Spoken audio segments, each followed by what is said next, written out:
तारेबीर। Hello everyone, र आज चाहिँ हामी यहाँनिर नाम्चीको तारेबीर भन्ने हामी जग्गामा आइराखेका छौँ र यहाँबाट भ्यू चाहिँ एकदमै राम्रो देख्दो रहेछ। सो हामीले अब यो तारेबीर घुम्न गइराखेका छौँ र तपाईँहरूलाई हामी तारेबीर कस्तो छ हामी तपाईँहरूलाई देखाउनेछौँ।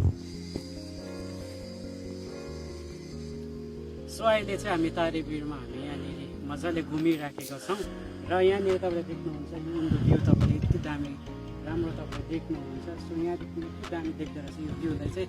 अनि तपाईँहरूले मेरो पछि देखिराख्नु भएको छ। सो यो हरियो भइराखेको छ। सो तपाईँहरू पनि घुम्नु आयो भने चाहिँ टाइम चाहिँ यही हो, तपाईँहरू घुम्नु यति दामी हरियो भइराखेको छ। सो यहाँबाट चाहिँ तपाईँले भ्यूहरू देख्नु सक्नुहुनेछ, यति दामी देखिराखेका छौँ।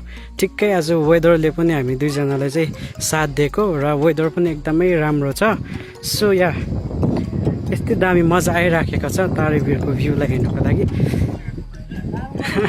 यहाँ मसँग आउने मेरो चाहिँ यहाँनिर भिडियो कलमा गर्लफ्रेन्डसँग गफ गरिहाल्छ आउनु बित्तिकै। सो यस गाइस यो चाहिँ हो तारेबीर र तपाईँहरू पनि प्लिज घुम्न आउनुहोस्।